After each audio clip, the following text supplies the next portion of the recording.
So ayun mga katoka. So 40 days video. Ang topic naman natin is ceiling, kisame. So magbibigay ako ng tip kung paano nga ba mabilis gawin ang ceiling. So metal parings, C-channel, wool angle. So meron tayong hanger na full threaded. Gumamit tayo ng G hanger. So ngayon mga katoka, kung mapapansin nyo, buo na yung framing ng aming ceiling. Ayan. Buo na yan.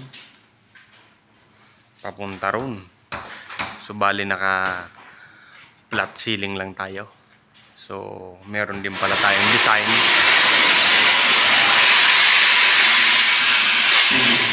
Meron din tayong design mga katoka. Meron din ditong cube. So bali maglalagay dito ng T5. Ayan. Tapos ngayon mga katoka, ang una naming nilatag dyan is wool angle. Nag-level muna kami paikot. Ayan. Nilibel namin yan paikot mga katoka hanggang doon. So kailangan nakalibel. So importante yung level. Kailangan gumagamit tayo ng level hose. Ayan yung level hose natin. Tapos ngayon mga katoka, ang second step is nagbutas kami sa slab. So bali high ceiling yung ating napagpustuhan ng kisame.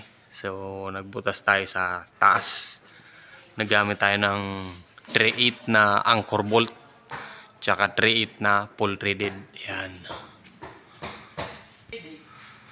So ngayon mga katoka yan. So nagbutas kami ng slab. So nagamit tayo ng heavy duty kasi napakatigas ng slab rito mga katoka sa McKinley.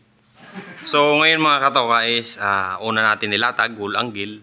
Pangalawa yung nagbutas tayo sa slab. Tapos naglagay tayo ng full threaded na 3/8. Tapos ginamitan natin ng G hanger. Ayan yung G hanger mga katoka.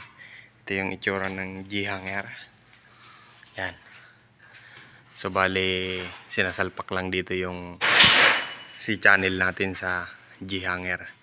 So bali nagamit din tayo ng W clip. Tapos ngayon bali yung pangatlong step mga katoka is yung sukat ng aming C-channel is 4 feet yung distansya nya. Ayan. So kung medyo mabudget kayo, okay yan sa 3 feet para mas matibay lalo. Pero sa 4 feet matibay na yan mga katoka. Yan. Oh. Kahit bumitin tayo dyan. Tapos ngayon mga katoka, kinuha namin yung sentro nyan. Tapos yung latag namin ng metal parings is papunta doon, tsaka papunta ron. So bali ang siroho nyan is gilid-gilid mga katoka. Ayan. So ngayon ang spacing ng ating metal parings is 40-80 4 feet. So bali nag 40-80 4 feet ako mga katoka. So yung mga sinauna pa is 2 feet 2 feet. Ngayon para mas matibay is 40-80 4 feet.